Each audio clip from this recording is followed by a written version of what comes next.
YouTubers, this is Portfolio Builder, and you're looking at the Portfolio Builder income platform. We just took our $5,000 of profits and invested it into 2 trade alerts, going long the QQQ, and so far those trades are doing very well. We invested $2,000 today and $2,000 yesterday, purchasing the 161 call option expiring February 22nd, and then this morning buying the 165 call option expiring March 29th. So this effectively spent the $5,000 of profits we generated in December, while most investors lost considerably. And now we've generated another $800 in profits so far on these initial trades. At the same time, we built a 60% position in bonds and sold our international equities positions. And so right now you can see I have a 60% target bond position.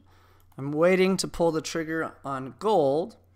We have a 40% cash position in which we have 5% of that total allocation holding cryptocurrencies, which are doing very well right now.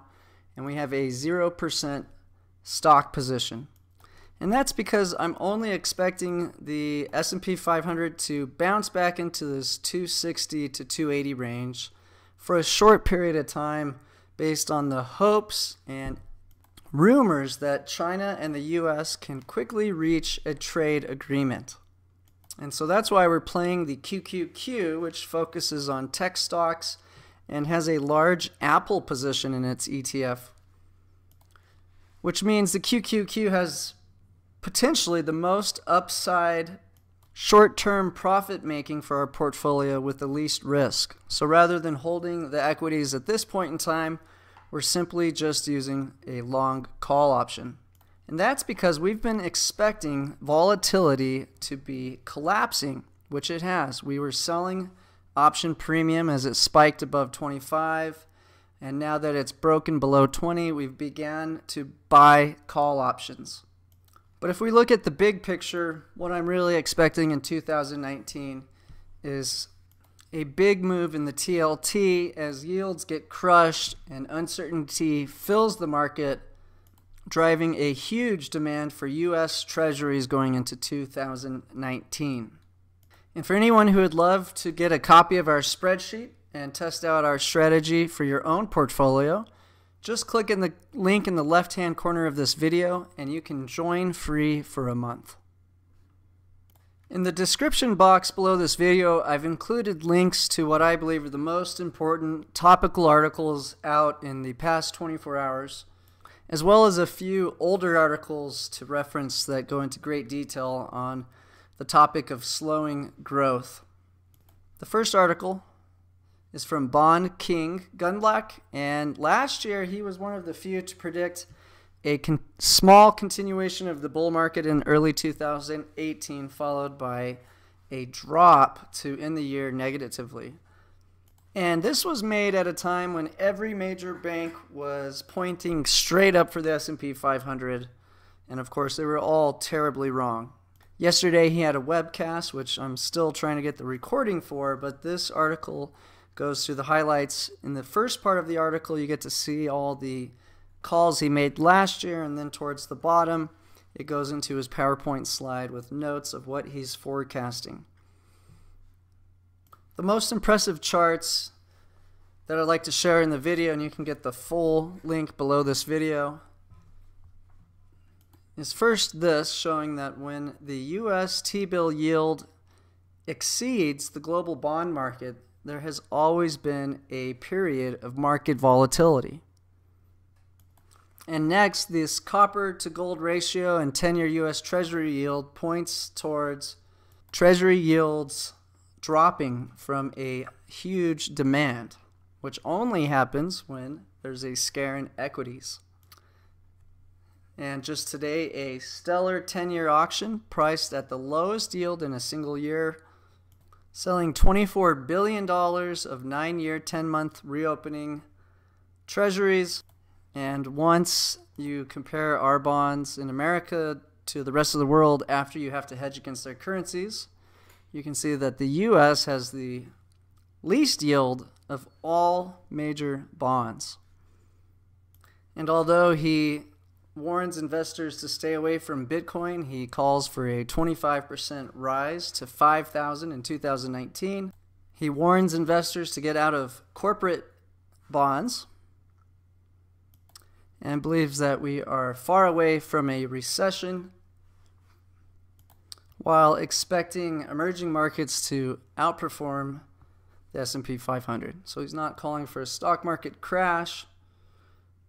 And in this article from Doug Cass, who made a similar prediction last year, one of the few, has a very similar outlook on the markets right now, expecting a short-term rally and then for the markets to get stuck sideways or slightly down in 2019.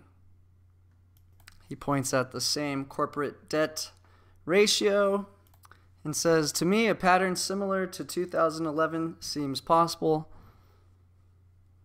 The SPY opened at 127, rallied to 135, then dropped to 117 and closed the year at about the same price the year started out. And so far, the news flow is encouraging this prediction to follow through. Today we had a dovish Fed saying they will pause hikes if the market data indicates that they should. We have both the US and China hinting that they are making progress towards a trade agreement. And this is now due for an announcement tomorrow and a resolution by March 3rd. And in this article, it points out that the algos are about to launch a buying frenzy. And once they have to cover their shorts, the automated trading strategies will flip to the long side and exaggerate the move up. But this is all backdropped behind a central reserve which is removing liquidity from the markets. And even if they do pause hikes, this should put the markets in a standstill position until they stop this action. Meanwhile, smart money is flooding into the TLT. A record one-day inflow yesterday of $1.1 billion into the TLT,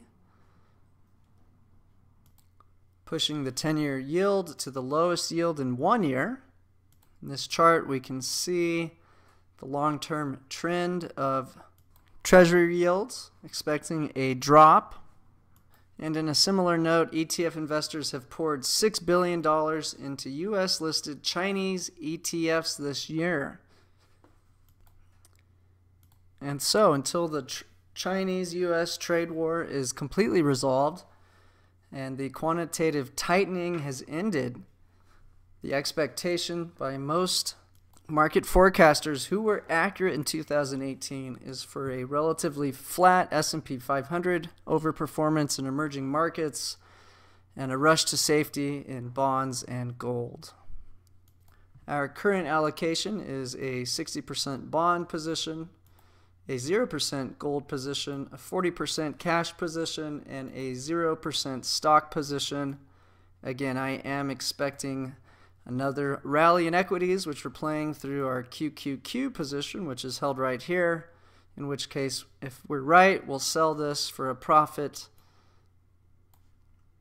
and then wait for the next volatility spike to get a cue for when to buy equities and start selling covered calls against them during high levels of volatility, just like we did last month to do very well. While the S&P 500 lost around 8%, we went up 1.5%, and that's even after missing most of the upside in the S&P 500 over the past 3 trading days. So if you haven't yet, sign up for your free 30-day trial to Portfolio Builder. You'll instantly get a spreadsheet to manage your investments and generate retirement income the safe way.